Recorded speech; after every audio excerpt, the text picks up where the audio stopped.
இந்தியாவின் ஏப்ரல் மாத சில்லறை பணவீக்கம் 13 மாதங்களில் இல்லாத அளவாக 3.48% உயர்ந்துள்ளது. இது மார்ச் மாதத்தின் 3.4%ஐ விட சற்றே அதிகம் என்றாலும் அபாயமற்றது போன்ற ஒரு போலி தோற்றத்தையே தருகிறது. ஆனால் மொத்த விற்பனை பணவீக்கம், அதாவது ஹோல்சேல் இன்ஃப்ளேஷன், மார்ச் மாதத்தில் இருந்த 3.88%இலிருந்து ஏப்ரலில் 8.3%, அதாவது 2 மடங்கிற்கும் மேலாக உயர்ந்துள்ளது. இது கடந்த 42 மாதங்களில் இல்லாத உச்சம். பொருளாதாரத்தின் உற்பத்தி மற்றும் விநியோகச் சங்கிலியில் ஏற்பட்டுள்ள கடுமையான விலைவாசி அழுத்தம் இன்னும் முழுமையாக நுகர்வோரை வந்தடையவில்லை என்பதையே இது காட்டுகிறது. எதிர்பார்த்தபடியே மொத்த விலை குறியீட்டின் இந்த உயர்வு எரிபொருள் மற்றும் மின்சார விலையில் ஏற்பட்ட 24.71% உயர்வால் ஏற்பட்டுள்ளது. குறிப்பாக பெட்ரோலியம் மற்றும் இயற்கை எரிவாயு விலை 67.2% அதிகரித்துள்ளது.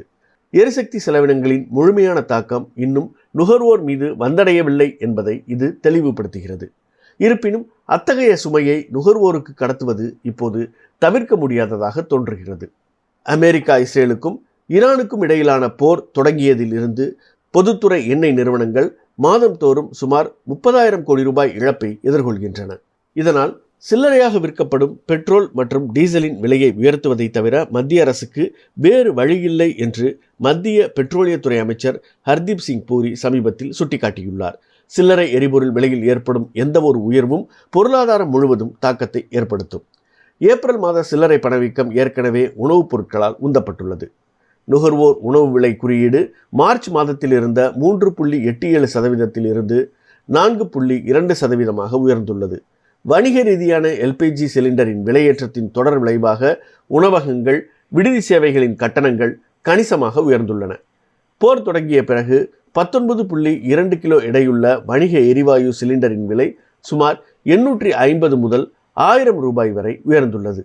அதேபோல் புலம்பெயர் தொழிலாளர்களால் பரவலாக பயன்படுத்தப்படும் 5 கிலோ சிலிண்டரின் விலையும் பல சந்தைகளில் 200 ரூபாய்க்கு மேல் அதிகரித்துள்ளதாக தெரிகிறது.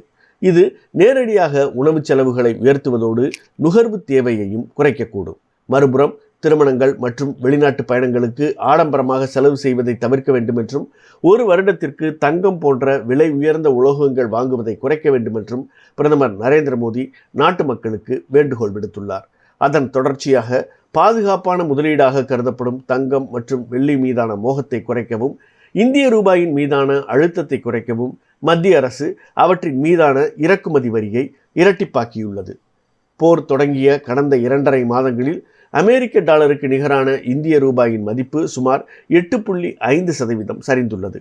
ஒப்பிட்டு பார்த்தால் கடந்த 5 நிதியாண்டுகளில் ரூபாயின் மதிப்பு சராசரியாக ஆண்டுக்கு 2 முதல் 3% மட்டுமே சரிந்தது. எனவே தற்போதைய சரிவு வழக்கத்திற்கு மாறாக மிக கடுமையாக உள்ளது. சில்லறை பணவீக்கம் அதன் கட்டுப்பாட்டை மீறி செல்வதும், வரவிருக்கும் மாதங்களில் அது முழுமையாக வெளிப்படும் என்பதும் தெளிவாக தெரிகிறது.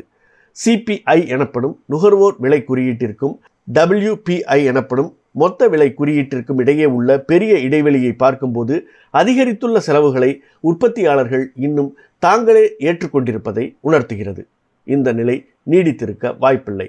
இதனால் பணவீக்கத்தை அதன் சகிப்புத்தன்மை வரம்பான 2 முதல் 6% வைத்திருக்க இந்திய ரிசர்வ் வங்கி வட்டி விகிதங்களை உயர்த்த வேண்டிய கட்டாயத்திற்கு தள்ளப்படும். தற்போது நடந்து கொண்டிருப்பது பொருட்களின் விலை ஏற்ற இறக்கத்தால் உருவாகியுள்ள தற்காலிகமான பணவீக்கம் அல்ல. இது பொருளாதார அமைப்பு சார்ந்த பணவீக்க அழுத்தம். இதனால் அரசாங்கத்திற்கும் ரிசர்வ் வங்கிக்கும் செயல்படுவதற்கான வாய்ப்புகள் மிக குறைவாகவே உள்ளன.